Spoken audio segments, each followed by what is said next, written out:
the Republic of Burundi, and others.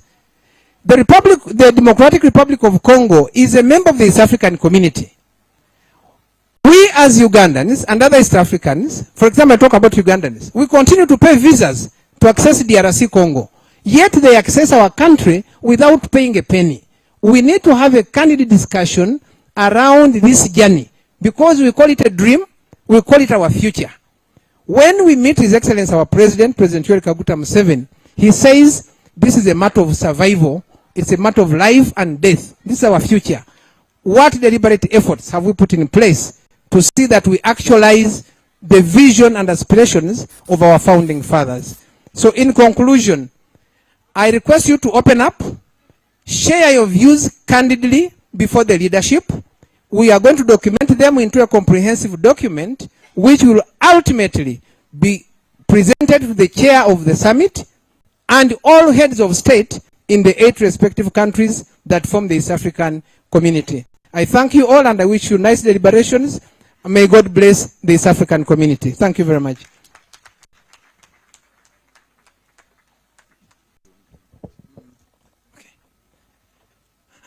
On a very special note, permit me to take this honor to invite my brother, Ndugu Godfrey Madaraka Nyerere, the son of Mwalimu Julius Nyerere, to extend his remarks. Karibu Ndugu.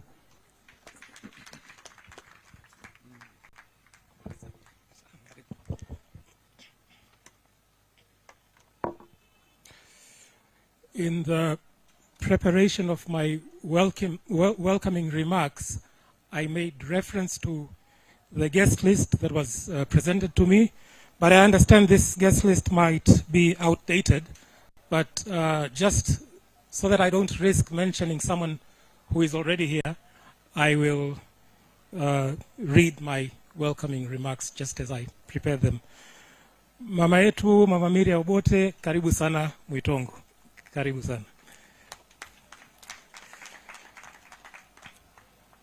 Honorable Magode Ikuye, State Minister for East African Community Affairs from Uganda, Secretary General of CNDD FDD Burundi, Your Excellency Major General Paul Simuli Kisesa, the Tanzanian High Commissioner to Uganda,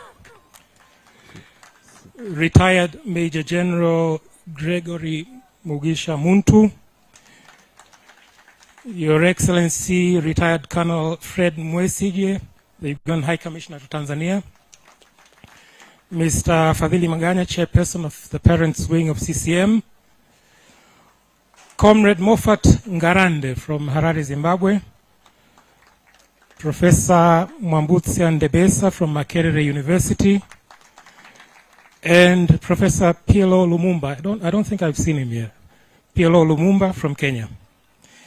Distinguished guests present here, ladies and gentlemen, on behalf of Mama Maria Nyerere and the family of the late Mwalimu Julius Nyerere, I warmly welcome you to Butiama and specifically to Mwitongo, Mwalimu's birthplace. Karibuni sana Mwitongo.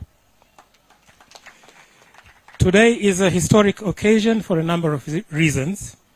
First, we commemorate 25 years passing. Second, this is the first time we are celebrating the 14th of October with such a large contingent of visitors from Uganda. Thank you for honoring this occasion with your presence. I also extend my gratitude to all other guests who have traveled from across the continent and elsewhere to join us in this dialogue. Na mtazamaji, karibu katika matangazo mubashara kutoka hapa Butiama, Tanzania, ikiwa ni matangazo ya ushirikiano baina ya shirika la utangazaji Tanzania, ambapo nipo mimi Amini Anthony Mgeni, lakini niko na mwenzangu kutoka shirika la utangazaji la Uganda, Dennis Sigola. Yeah. Asante sana, asante sana. Karibu sana. Oh yeah, sure. Naona kwamba ni siku nzuri sana. Siku ambayo tunamkumbuka kiongozi, na kwa tulisema kiongozi wa Tanzania peke yake, but kiongozi wa Afrika kwa jumla na pia ulimwengu kote. Na ukisikiza mambo ambayo tumekuwa tunafuatilia tokea tuja hapa asubuhi na wenzetu ambao wamekuwa hapa jana, ni kwamba kumekuepo na mambo muhimu ambayo yamekuwa yakizungumziwa ambayo yanahusu hasa uhusiano kati ya nchi za Afrika Mashariki. Tukikumbuka kwamba marehemu Rais Daktari Mwalimu Julius Nyerere ni kwamba alikuwa ni kiongozi ambaye alianzisha umoja wa mataifa ya Afrika Mashariki. Hapo unakumbuka ilikuwa ni Uganda, Kenya na vile vile Tanzania. Alafu baada ya muda fulani ikawa hizi nchi zingeweza kuwa pamoja, lakini sasa hivi tunafurahia ni kwamba nchi zote zimekuja pamoja. Ndio kuna changamoto mbalimbali, lakini kwamba at least kunaonekana kwamba kuna mambo muhimu ambayo yanafanyika. Dennis, tupate fursa kumsikia Geoffrey Madaraka Nyerere, mtoto wa hayati Mwalimu Julius Kambarage Nyerere, na sisi tutakuwa tukiingia hapa na mwenzangu Dennis, UBC na TBC, tukiwa katika matangazo ya ushirikiano kutoka hapa Butiama, na hii ilikuwa ni salamu kutoka kwa Geoffrey Madaraka Nyerere, mtoto wa hayati Mwalimu Julius Kambarage Nyerere. Najua nyinyi mna historia ya karibu sana ambayo inatufanya tuunganika kwa pamoja baina ya Tanzania na Uganda. Kabisa. Unajua kwamba kitu ambacho cha karibu ni kwamba of course tuna Lake Victoria ambayo nchi kama nchi ya Uganda, Tanzania yote tunategemea. Vile kuna historia ambayo Uganda hasa katika sasa hivi tukizungumzia kuhusu serikali ambayo iko uongozini, ni kwamba kulikuwepo na jinsi Tanzania ilisaidia wakati kulikuwepo na matatizo pale nyuma. Na of course kuna mambo mengi ambayo tunafanya pamoja, na sasa hivi hatuzungumzii kuhusu yale ambayo yalitendeka miaka 20-30 ambayo ilipita, lakini tunazungumzia ni kwamba nini tunaweza tukafanya sasa hizi, ni yapi ambayo tunaweza fanya kwenda miaka zingine zijazo, na sio tunazungumzia biashara. Naam, Dennis, tupate fursa kumsikiliza Major General Simuli, balozi wa Tanzania nchini Uganda, na mtazamaji uweze kumsikia anazungumza hivi sasa. Mkurugenzi wa Afrika Mashariki First, natambua uwepo wako. Mheshimiwa Waziri, natambua uwepo wako.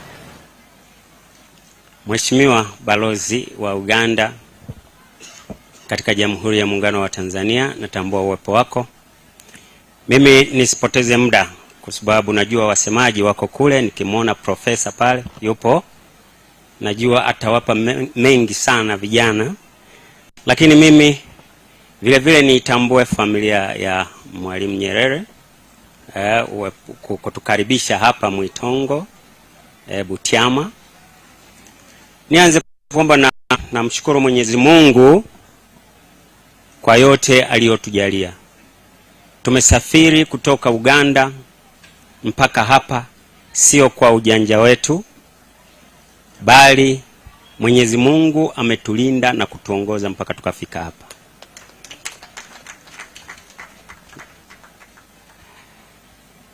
Na nishukuru familia ya Mwalimu Nyerere. Kwa sisi sote hapo ni jambo la kuiga. Wamekubali kuja hapa, umati wote huu, na wengine hapa bado hawajaingia, lakini wamekubali. Wanafata nyayo za baba yao Mwalimu Nyerere, vinginevyo wasingetukaribisha. Niseme kwamba tunasherehekea jubilei ya miaka 25 toka Mwalimu Nyerere alipofariki, ambaye ni mwanzilishi wa taifa la Tanzania.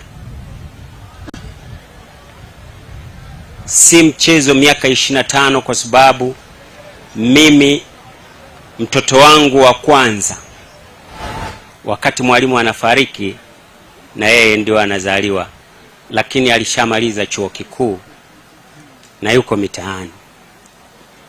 Kwa hiyo ukiangalia ni muda mrefu, lakini leo hii tumeacha shughuli zetu kuja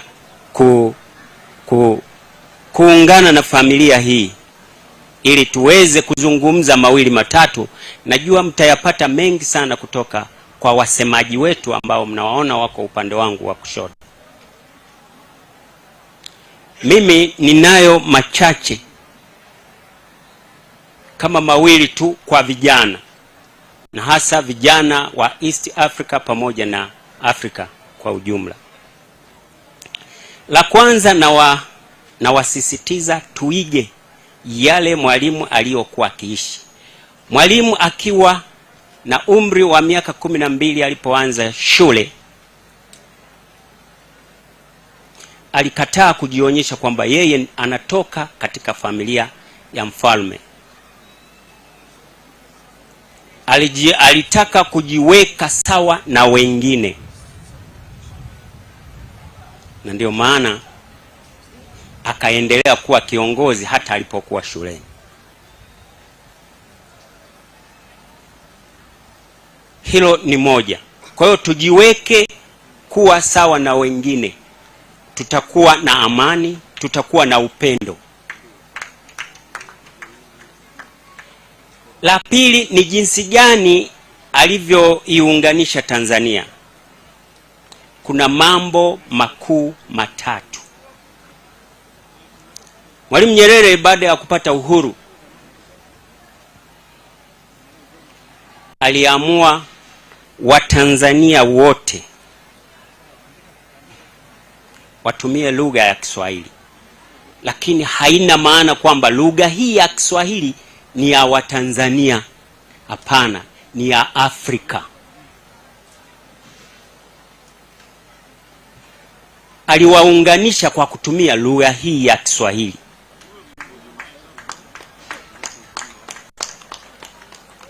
Sasa sisi kama vijana tufanyeje? Tunatakiwa kujitahidi kuiweka lugha hii ya Kiswahili. Wale waliokuwa kanisani, nadhani hata Mwashamu askofu amesema kwamba ukitaka kuunganisha watu ni lazima uwaunganishe ili uweze kupata thawabu mbinguni. Kwa hiyo aliwaunganisha Watanzania wote vijijini, mjini na sehemu zingine kwa kutumia lugha ya Kiswahili. Hivyo ndivyo alivyowini. La pili, aliondoa ukabila. Aliondoa ukabila kwa kusema kwamba wewe kijana ukipata mchumba kokote kule, iwe Mtwara, iwe Moshi, iwe hapa Mara, oa. Ukiangalia walivyooana wa Tanzania, wameondoa kitu kinachoitwa ukabila. Hawana ukabila. Kwa hiyo imesaidia sana hiyo. Na jambo la tatu ambalo alifanya baada ya uhuru, elimu kwa watoto wote ni bure.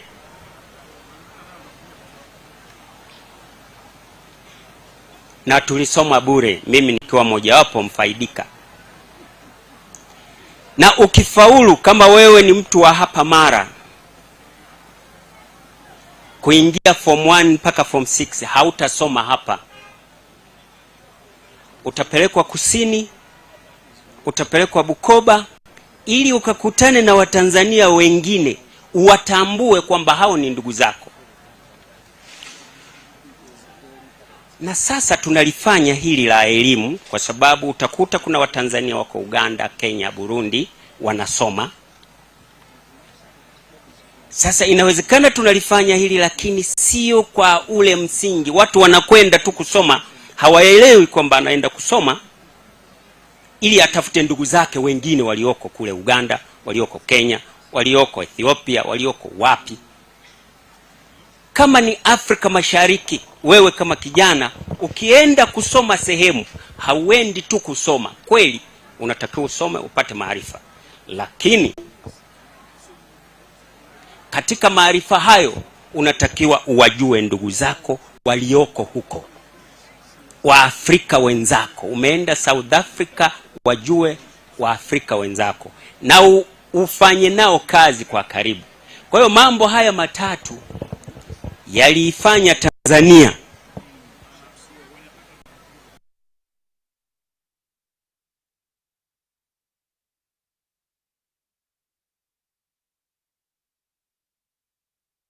hatachelewa, isipokuwa tunaweza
is happening across the region. We tend to have very many of our very educated young children, youth, leaving the country and maybe going to Saudi Arabia, others going to Dubai, others going to out there. But they are meant to be our resource. So I think besides talking about trying to unify the area or unify the region, I think there are also pertinent issues that must be addressed, and and I'm pointing out the issues of the young generation, and of course, like I'm sure you heard what the Ambassador said, and I think his speech or his comment is based on what happened in the neighboring country recently. About 2-3 months ago, there were like riots. Young people died on the streets. They called themselves, they say they had a movement. They have no leader. They have no religion. So now, if you have no religion, you have no leader, then definitely it becomes very difficult, because at the end of the day, you need a leader so that you can find whom, if you're to tackle an issue, how do we go forward with that? Thank you. Naam, ni mwenzangu Dennis Ogola wa UBC, na matangazo haya kwa pamoja kabisa akizungumza hotuba ya balozi wa Tanzania Uganda, akizungumza kuhusu umoja, akizungumza jinsi vijana wa Afrika Mashariki wanavyoweza kuungana, lakini pia wanavyoweza kuhakikisha kwamba hawaendani na ama hawafuati upepo ambao unaweza ukaondoa kwenye msingi wa kuhakikisha kwamba wanatumia rasilimali za mataifa yao ili kuleta maendeleo.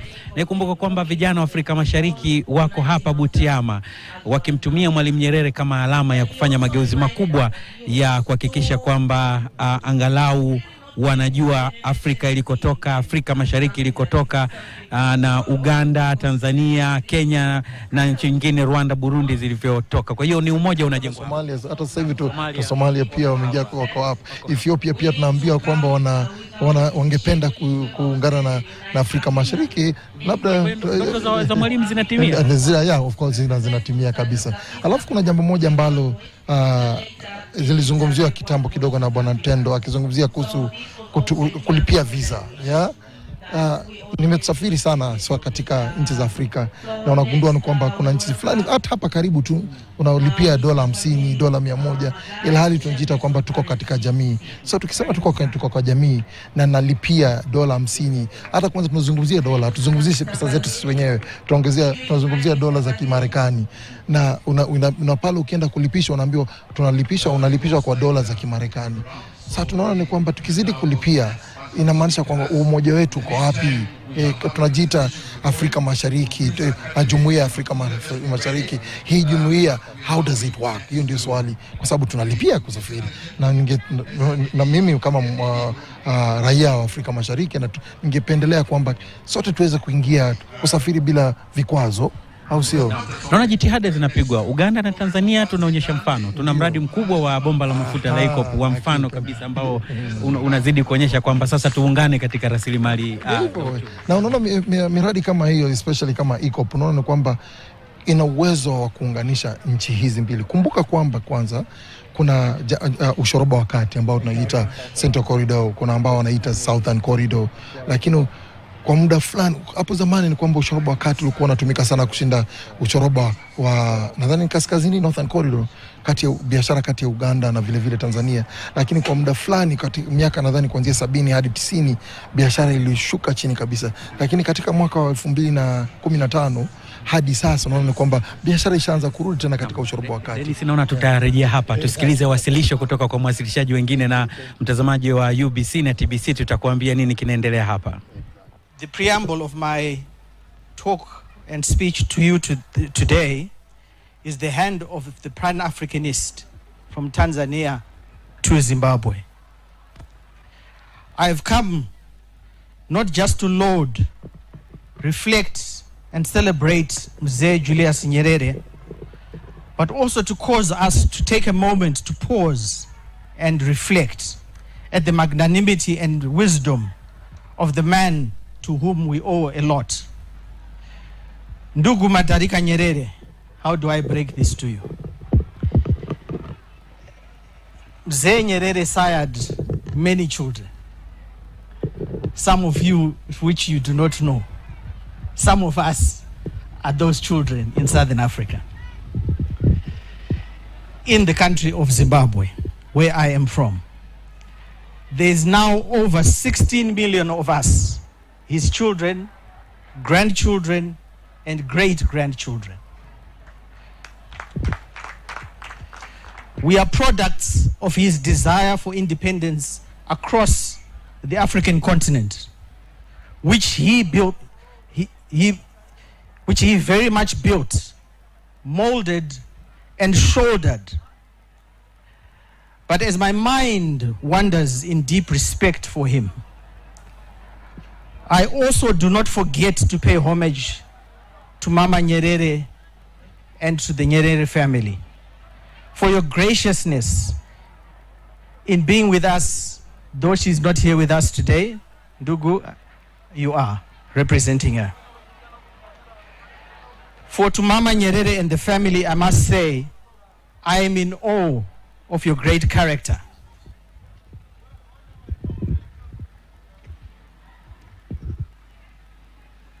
I am in awe.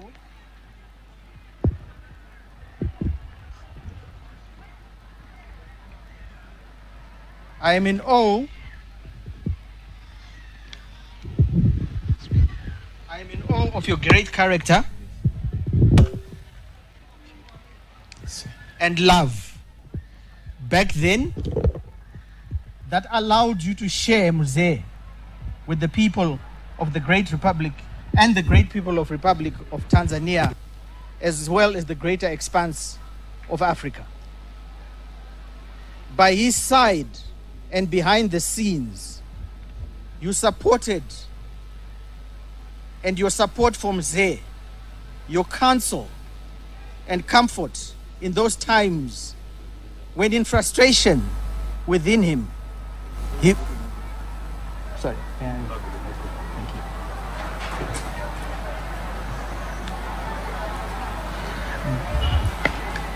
By his side and behind the scenes,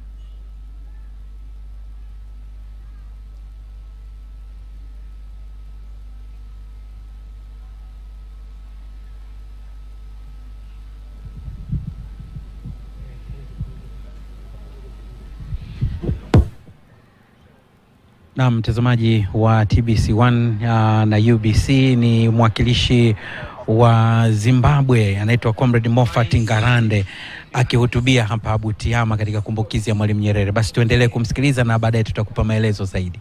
In those times when frustrations within him would have seen him give up, such comforts can never be undervalued nor underestimated. For in those times you gave him courage to continue against adversity and risk, not just to his family, but also to this nation of Tanzania. I graciously thank you. As Zimbabweans today, we walk on a street named after the late icon. Within the metropolitan capital city is a well-trodden road called Julius Nyerere Way. For indeed, he paved a way in our thinking that sought to seek independence, unity, and to espouse the mindset of what we call Ubuntu. And Ubuntu means that I am because we are.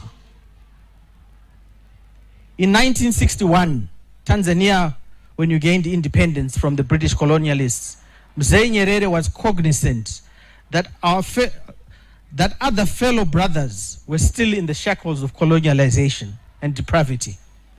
The greatest burden of accommodating the early years of our liberation struggle,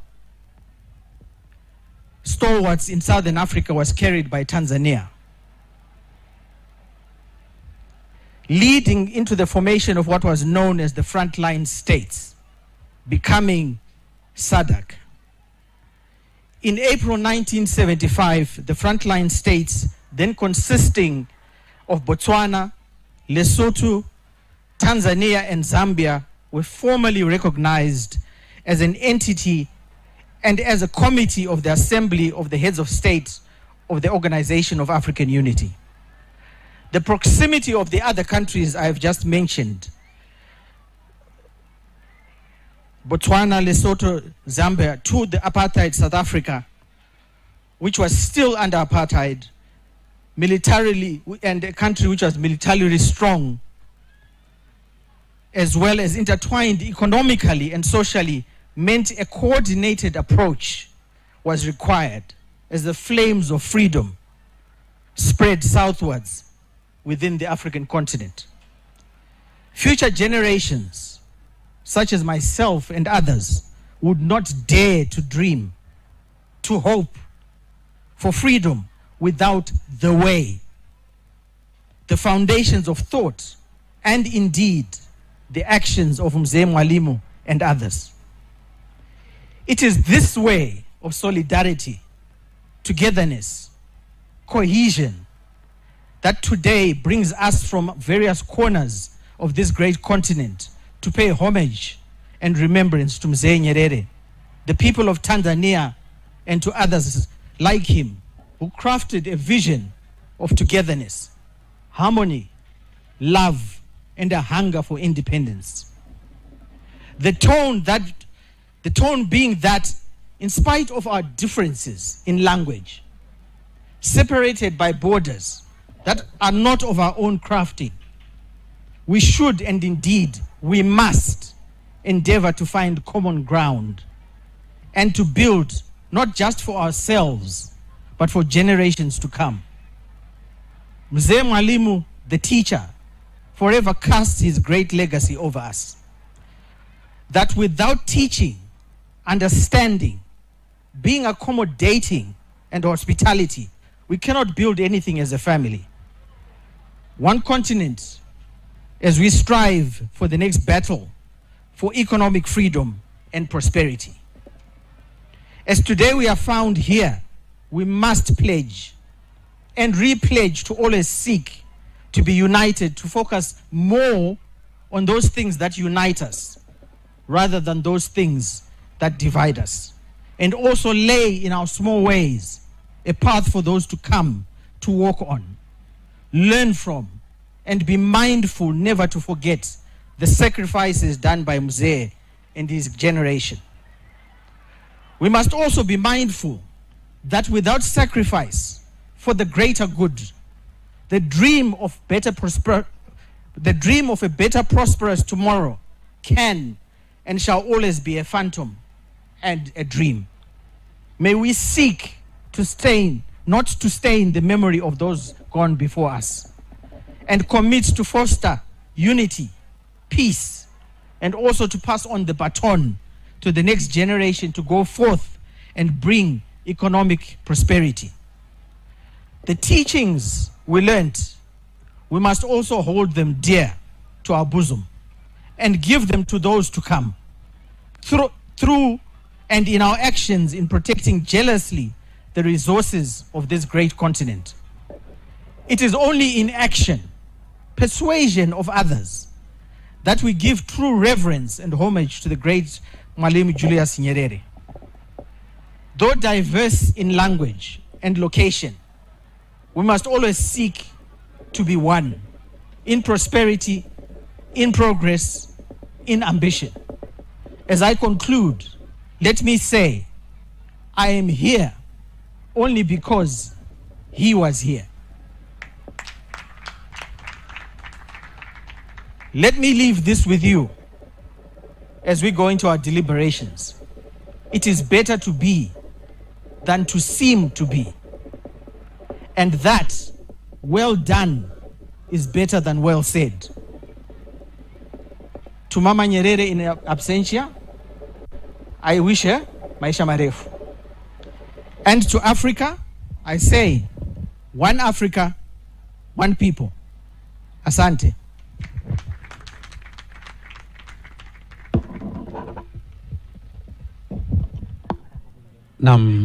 Na mtazamaji wa TBC na UBC, ni Comrade Moffat kutoka Zimbabwe akiwakilisha vyama vya ukombozi vya kusini mwa Afrika, vyama ambavyo vilisababisha ukombozi katika kusini mwa Afrika akitokea Zimbabwe. Dennis, naona tayari Mwalimu ni alama ya Afrika, Waafrika wengi wa kukutana pamoja. Yes, Mwalimu ndio unaona ni kwamba watu wamekuja wengi na katika sehemu ambayo tumeketi hapa tunaona ni hizo tutaita ni kama VIP kind of event. Wale watu ambao unaona hapa ni kwamba ni wale waalikwa kwa attend the forum ambayo inaendelea, lakini ule upande mwingine ambao kuna museum ya Mwalimu, kwamba sehemu ile imejaa watu wengi kabisa. Lakini tukirejelea mambo ambayo yamezungumziwa hapa, there are those ones ambao wanasema kwamba wao they are not actually they are nchi ambazo ziko Afrika ambazo zinasema kwamba wao si wa Afrika. Unaona? No, ni chama ajabu kwamba wanasema upatikana katika continent ya Africa, but tuna claim kwamba you are not African.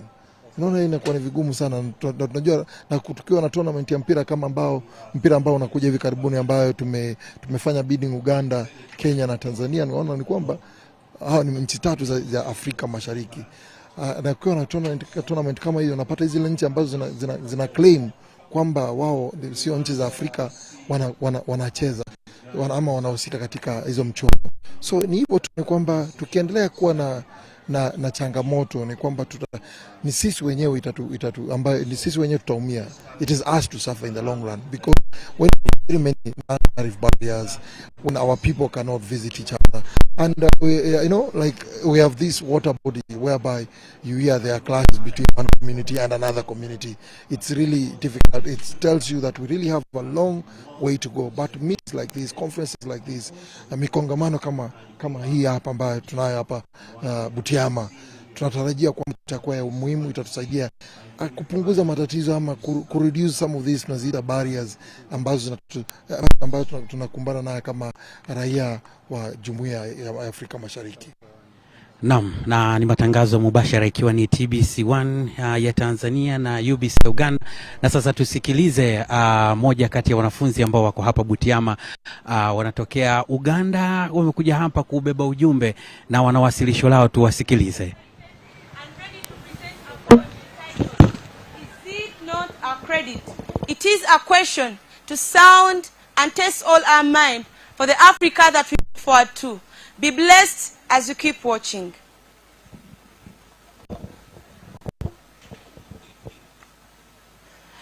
Bound together. Together we are bound.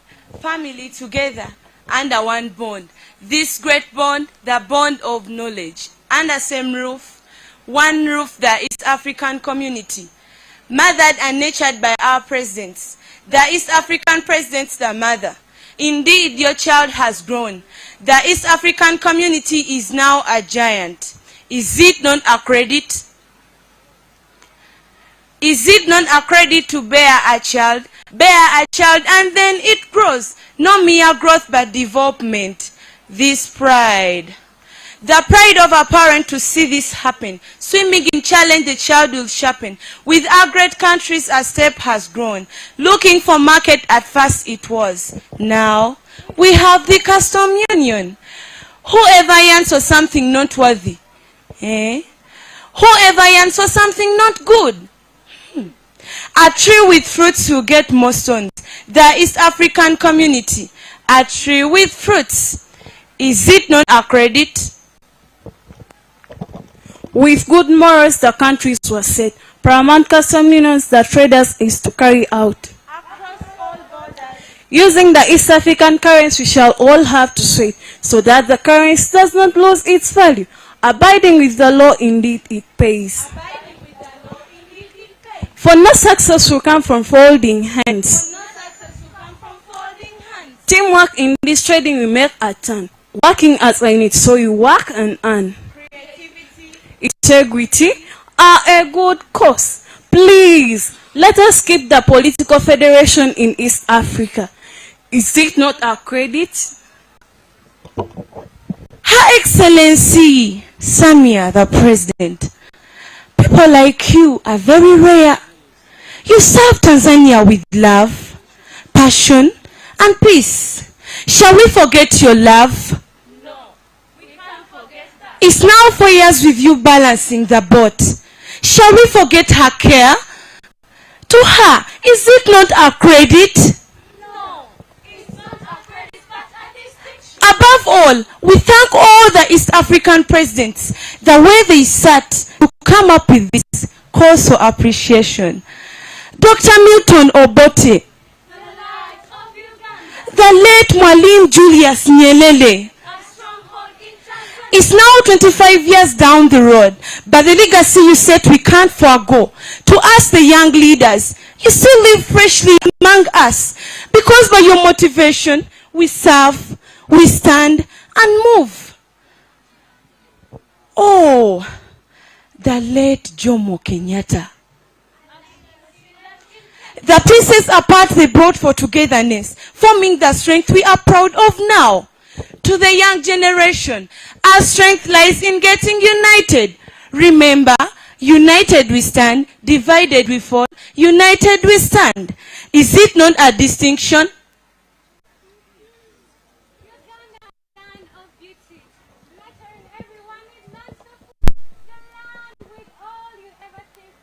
Symbolizing all good works of God. As attractive as jasmine is Uganda. Coming to tour and see the beauty, the pearl of Africa as it is known. Uganda, my land of beauty. I can't stop praising God for the light He gave us in Uganda. His Excellency Yoweri Kaguta Museveni. For steady progress He stands. Is it not a distinction? We are same people marching in unity to development. With strong leaders and strong countries. The East African board leading the move. Of course, we can't fail with these leaders. They aren't mere leaders, but great statesmen, nurturing countries to shape our future. In our countries, indeed, we are shaped to meet a competitive world. Not so, omwefaham, kwaheri.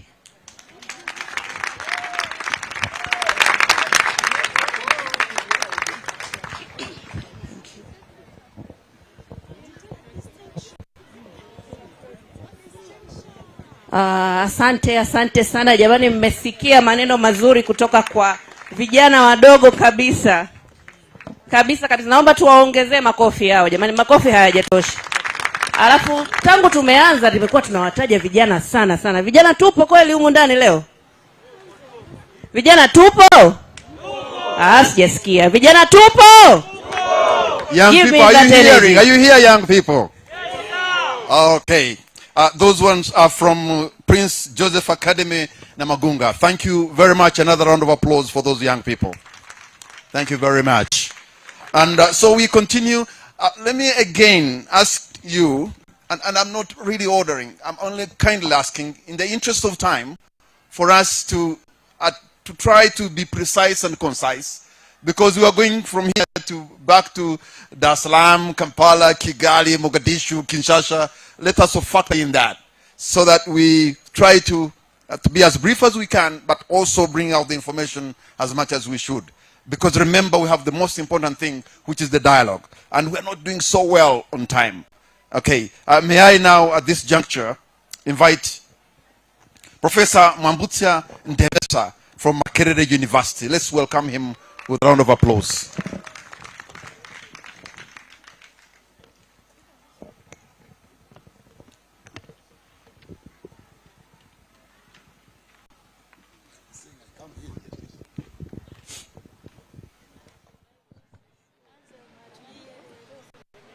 Thank you, MC. All protocol observed. You will not take much of your time. I will just mention some attributes of Nyerere, 3 of them. 1, an ideal, and 2, the other 2 are behavioral. I will start with the ideal. The High Commissioner there said that Mwalimu Nyerere managed to unite Tanzania. Actually, he created a nation. I testified, by the way, in 1985 when he was giving a farewell speech, a retiring speech at the University of Dar es Salaam. I was there at Nkrumah Hall. I was a student then. He did say that we failed the economy, but we managed to build a nation. And that is very important. And one of the ways in which a nation can be built, yes, can be language, but the idea of equality. Equality is very important. Inequality is a source of divisionism. Inequality globally, inequality regionally, inequality between classes, inequality between genders, inequality between tribes, inequality between religions is the mother of conflicts and violent conflicts at that. And Nyerere stood for the idea of equality. And he sacrificed everything to promote equality by whatever name, whether it was called socialism, Tanzanian characteristic, whether it was called Ujamaa. That was the idea he stood for, and he tried to practice in Tanzania. And that was very great. As long as you have equality, then you will have unity. As long as you have inequality, you will not have unity. Have I heard that since he passed away, these bad manners of inequality have started cropping up in Tanzania? True or false, Ndugu Madaraka? I don't know. But I have heard. Maybe I have heard wrongly. But if you are going that way, please go back to the idea of Nyerere. Because inequality in East Africa, by statistics, by researchers, is on the high increase. And we should avoid that if we have to attain national unity and East African regional unity. That was an idea of equality that we should all pursue. I leave that one and go to behavior. Mwalimu Nyerere sacrificed. Some of us may not know that in 1961, Mwalimu Nyerere resigned as a president. Which president in Africa can dare resign? Once you are in power. He resigned and gave power to Rashid Kawawa, and he went to build TANU then, which is now CCM. No wonder it is a very strong party. So he sacrificed, because it is risky. It is risky in Africa for one to step aside and you hand over the power of the presidency. We had a president in Uganda called Ibn Isa. He said the chair is sweet. But Nyerere sacrificed. He had also sacrificed to postpone the independence of Tanzania, of Tanganyika then, until all East African countries had become independent so that they become one country. That was also a sacrifice. You hear that? Nyerere had the spirit of sacrifice. He, as a poor country, Tanzania was a poor country. Now it is not so poor. I am told it is now, it has now gone to, what do they call them? A middle income country. But by 1978, 79, Tanzania was a poor country. But he sacrificed to come to Uganda, to bring the troops to Uganda and remove dictator Idi Amin. That was a sacrifice. He sacrificed the economy of Tanzania. He sacrificed the lives of Tanzanians in order to liberate Ugandans. That was a big sacrifice. And I call upon Tanzanians, East Africans, to sacrifice if we have to build our nations, if we have to build the East African community. 3, another behavior, humility, which is related also to sacrifice. Mwalimu Nyerere was humble. He exercised humility. You can see we are here at his home area. I think people expected to find a high rise, a 16-story building. It is not there. I'm even told that the house was built by CCM for him. You know, the presidents in Africa, they have mansions in Europe. They have mansions in America. They have mansions in their rural areas. They have mansions in their cities. Nyerere didn't have mansions. That was being a humble person. No wonder he called himself Emia Mwalimu. The presidents of Africa called themselves liberators. They called themselves prophets. They called themselves what else? Field marshals. They call themselves what else? Freedom fighters. They call themselves what? Yeah? I think there is somebody who even dared to call himself a Meja. Nyerere simply called himself a mere teacher, a Mwalimu. That meant he was humble. That is humility. The way he used even to put on was humility, was humble.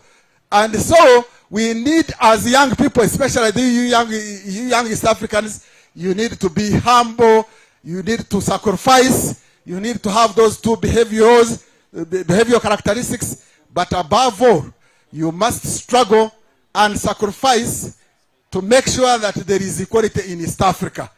I am very, very disappointed to know that East African income inequality are rising in all countries. Tanzania is slightly better off, but I'm told they are also learning bad manners. Tanzanians, please go back to the ideals of Nyerere of equality. Without equality in Africa, without equality in the world, without equality in regional countries, we shall not experience peace. Whether we proselytize, whether we go and preach, whether we go and pray, as long as we don't exercise equality, equality between classes, equality between genders, equality between nations, equality